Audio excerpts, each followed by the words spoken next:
Alrighty everybody, John here again, Thermal Solutions Heating and Cooling. Now we are back here again to this commercial store where we are doing a leak repair on a unit. And if you haven't done so, there's already a video of me explaining the situation with the unit. And now this video is in conjunction to that. So if you haven't done so, watch the other video. And now this video will be the actual repair. So without further ado, let's get straight to it. I'm gonna braze that leak and then add nitrogen to the system. I believe on compressor 1, circuit 1,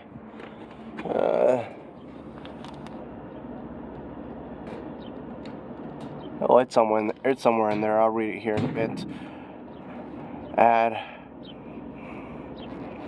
probably around 120 psi of nitrogen. I'll look at it here thoroughly. But that's first thing first. Clean that up, clean that joint, clean it up and braze it, and then I could do my leak my pressure test from there on. So I'll get to that.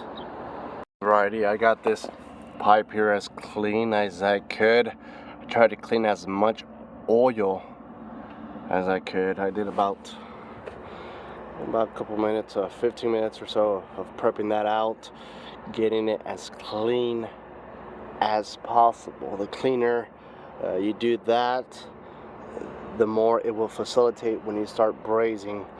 So now what I'm going to do is I'm going to go ahead and set up my nitrogen tank and put flow nitrogen in there while I braze. So we're gonna get everything hooked up and I'll get the video going from there on.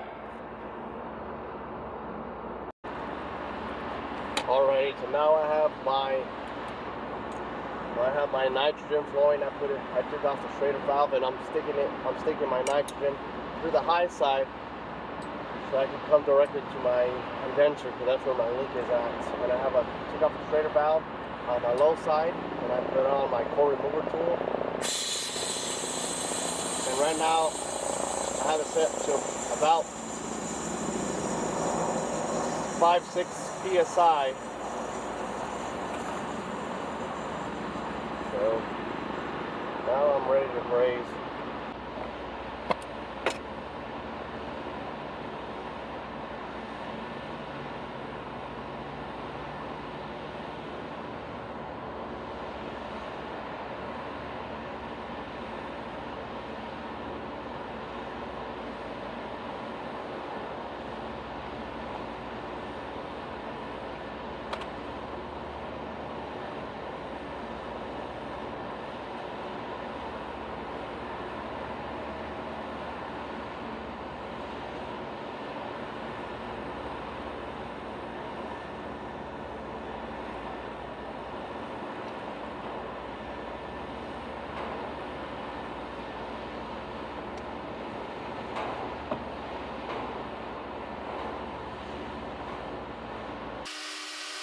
Pretty good there.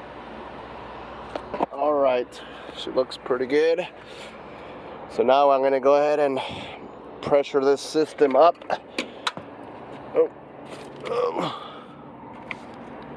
My knees. Now I'm going to add nitrogen to the system. Right here says, I believe I saw it somewhere, 200 something. Where are you? I know I saw you somewhere. Oh.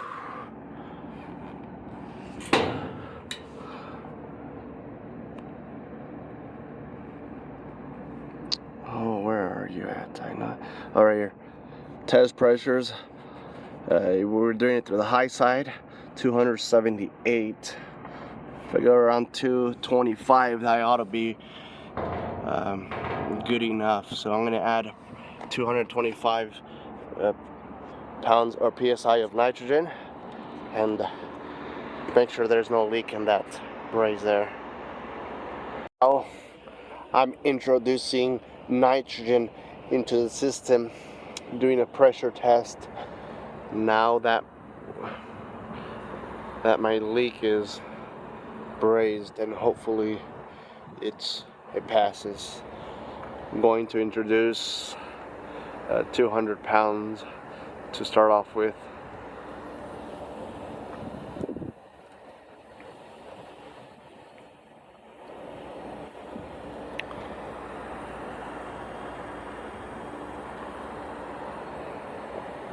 And again, I'm doing that through the high side.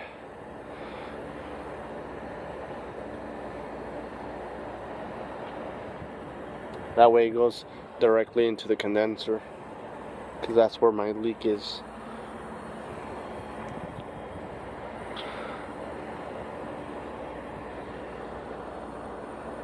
It stopped at 211 psi of nitrogen, and it looks like my leak isn't fully repaired. It looks like I missed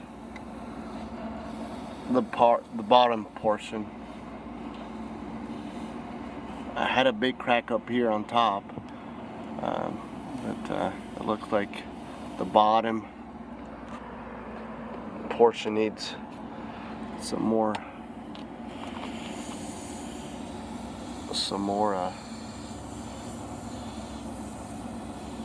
brazing there, or it looks like it feels like it's on this side here.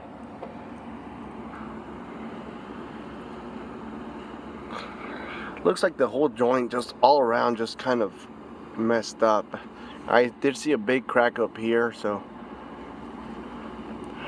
I might have just put more emphasis on the top. I got some leak right here on this side here. So let me go ahead and remove that nitrogen in there and touch it up again. The leak is on this joint, so that means all these 3 joints were bad. Jeez,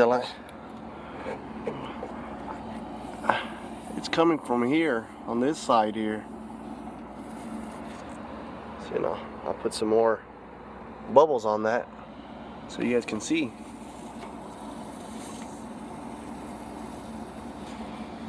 See that?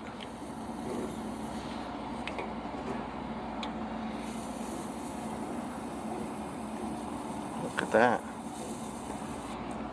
That's on this side. Wow, that is something.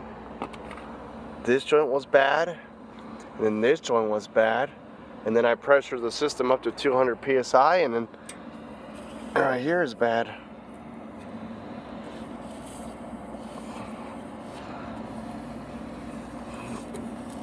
Look at that. Wow. Kind of just shocked. I almost don't trust any of these now. Well, let me get to it before the day ends here. I'm gonna clean this one up real good and make sure there's no oil residue, and get it all sanded down so I could start working on this one here.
Alrighty, now I'm adding pressure into the system. Unfortunately, I don't have a lot of battery on my phone, so I'm going to have to explain what I'm going to do and then do it and then cut the video off. Just I have 15% battery, but I'm adding nitrogen into the system. So where I left off was that this joint here was also leaking. I had a leak right there. I ended up brazing that, and so far I have 62 pounds in there, and so far it looks like it's going to be good.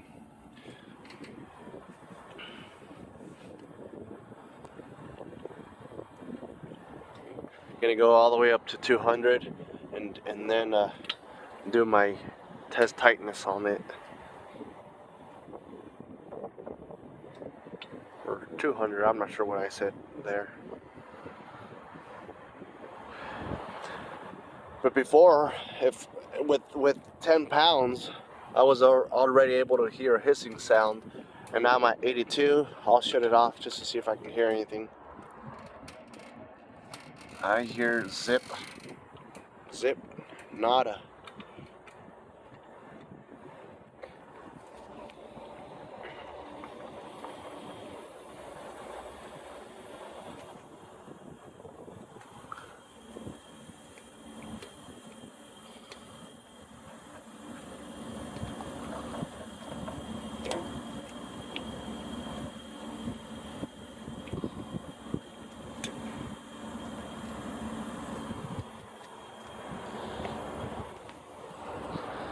At 110.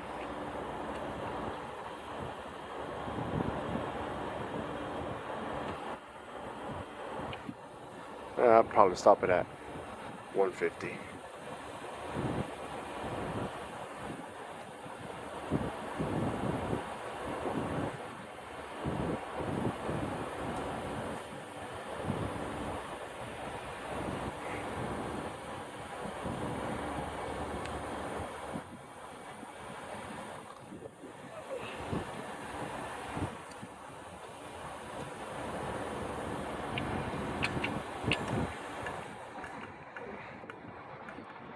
Probably good there.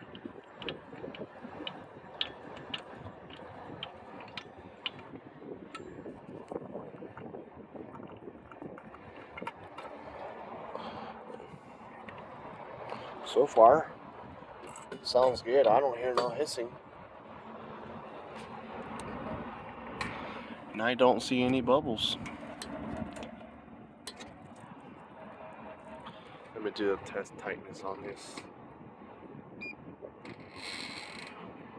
To start.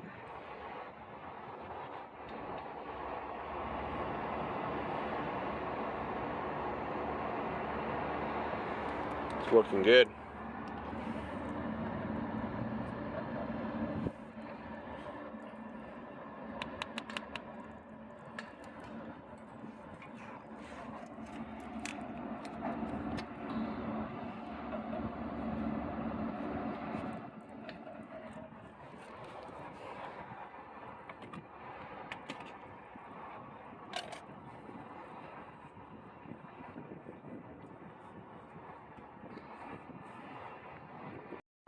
All right, well now I'm 6 minutes in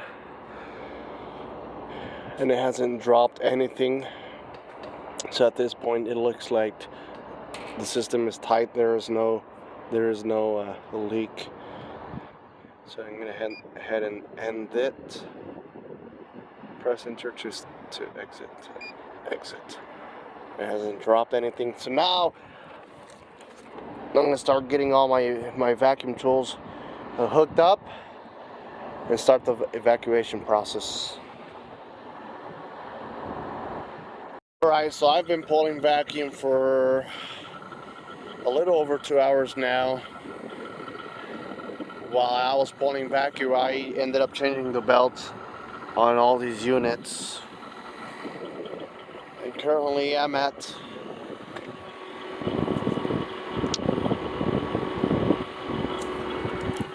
273 microns. It looks like it won't go any lower than that. Earlier it was at 100 and some.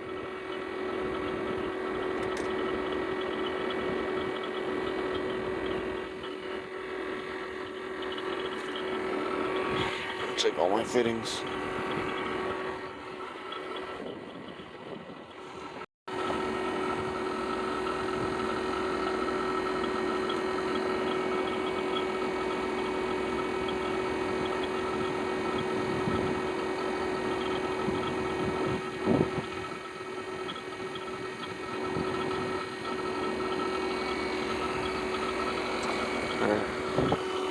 I'm gonna shut off my vacuum pump.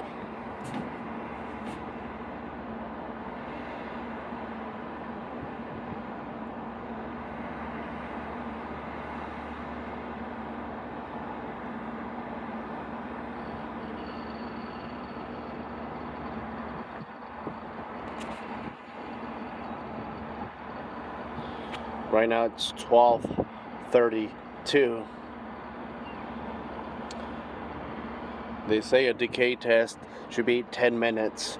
So 32, 10 plus 32, 33, 34, 35, 36, 7, 38, 39, 40, 41, 42. Oh, see that?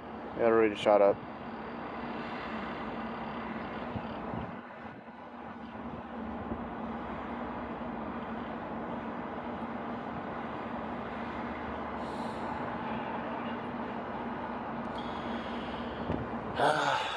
Jeez.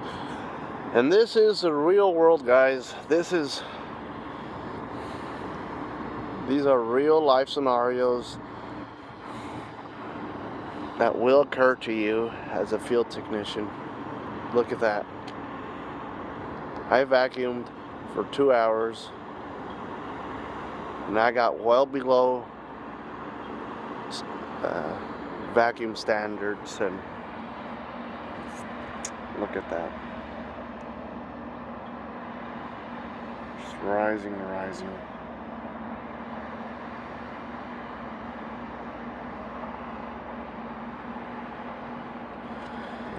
Oh, very stressful. Just like I said, who knows how long this system has been up and contaminating everything inside. I'm getting a phone call here. Alright, here's the next update. So what happened to this point here was I already contacted the person managing this project here. I let him know about the situation with contamination within the system. So basically he just said fill her up, so that's what we're doing now. We are filling her up, and we are disregarding the possible issues in the near future, which will occur, which would only be a matter of time. Right now we're adding through the high side.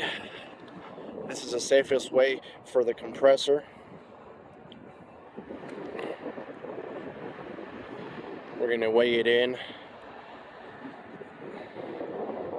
and when you do it this method, only a certain amount of refrigerant goes into the system. This one is 17 pounds, the original amount on this compressor here. Not all of it will go in after it reaches its limit.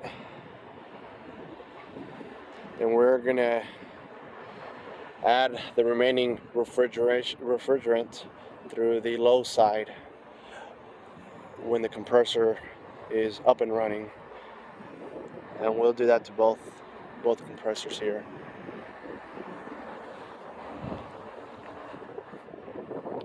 And it looks like it's slowly getting to that point, to its limit. I started with 16.6 pounds, 16 and a half. I'm at 9.2 8. So just about 8 pounds.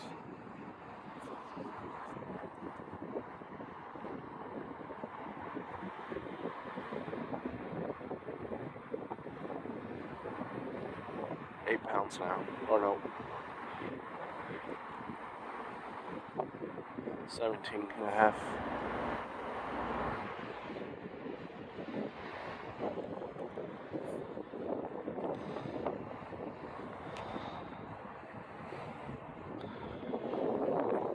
And I'm gonna need another jug, so I'm gonna round down to the axis down there and grab the jug that I have. And I got some in there as well.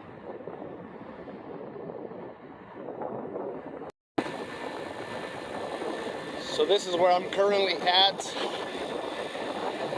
I've added, I couldn't get a lot of it on the camera. My main concern was, you know, getting this job completed. But here's a little update. I added refrigerant to this compressor here. I got all my markings on there. Compressor number 1.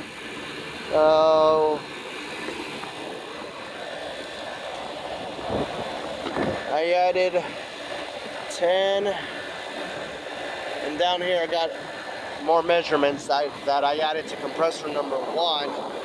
Right now I'm at 18 subcooling, 21 on superheat, 21 on subcooling, 17.5 on superheat, 40 degrees of saturation.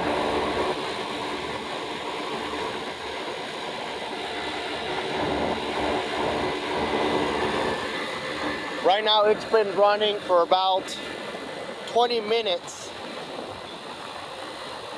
I still need to figure out my target superheat. But that's right, as of now, that's a pretty good range. But I still got to fine tune it. And then I'm waiting for compressor number 2 to kick on. Right now I have about 8-9 pounds of refrigerant on compressor number 2. But when it kicks on, it shuts off. I believe it shuts off on low pressure.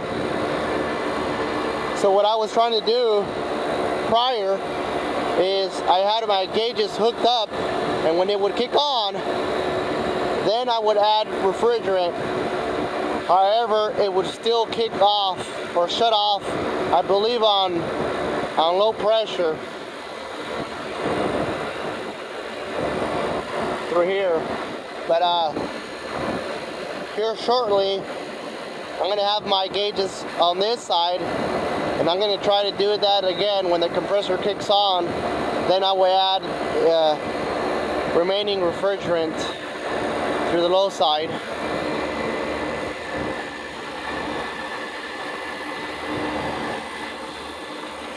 But right now she's looking real good right now.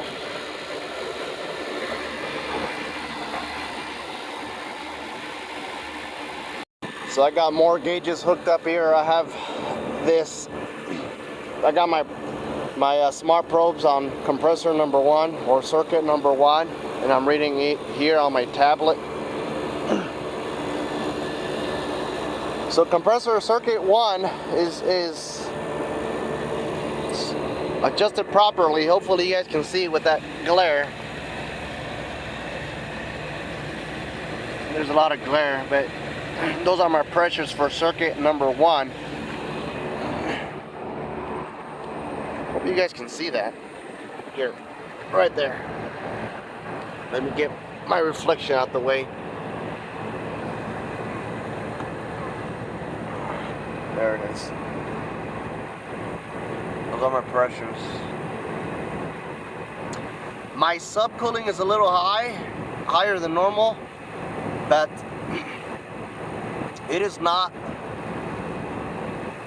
overcharged, and I can't add any more. See my superheat, it's right there. Actually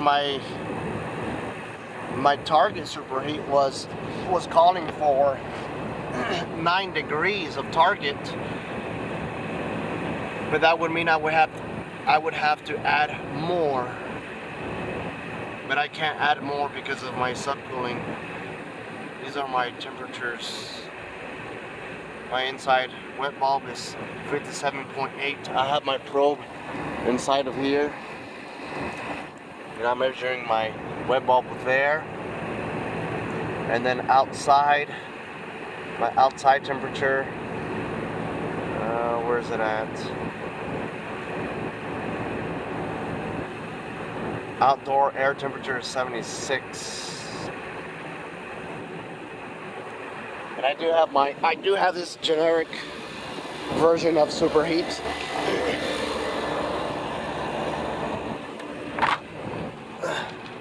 So I have my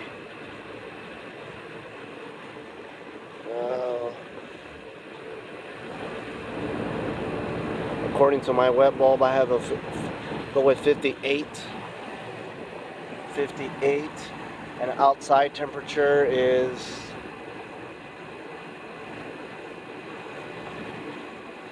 where are you at? Outside temperature is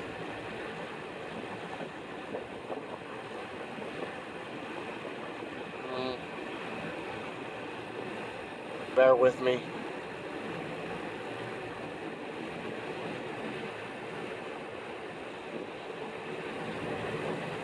.77. So 77 and 58. 77, that's the number closest to 77, and 58. 9 degrees is what I'm calling for. But I really can't add any more. That's gonna drop this number down, and that's gonna raise my subcooling number up. That's already too high. So we're gonna leave as is. And that's circuit number 1. So either I'm going to wait for that circuit number 1 to turn on, or I might jump it if it doesn't want to turn on here in the next few minutes. Which I do have my manifold and my tank ready for it.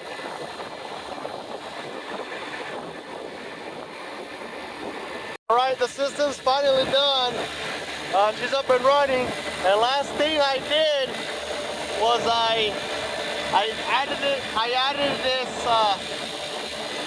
pipe holder. It's made out of a rubber grommet, and it holds the pipes together. So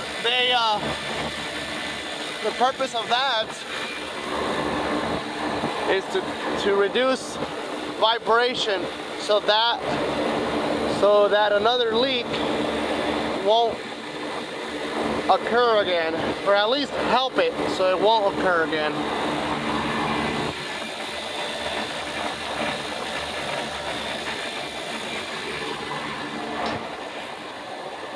Alright guys, this system is done finally. It's been a lot of work. I was on myself up here doing all this, and I have no staff, so you can already imagine how it feels like to load up all the tools, take them down, and you have to go to the van again because you forgot something, and up and down, and the tools, you gotta it was a interesting job. But she's all completed, and so are all the other units.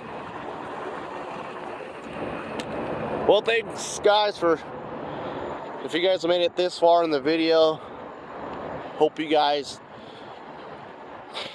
use my experience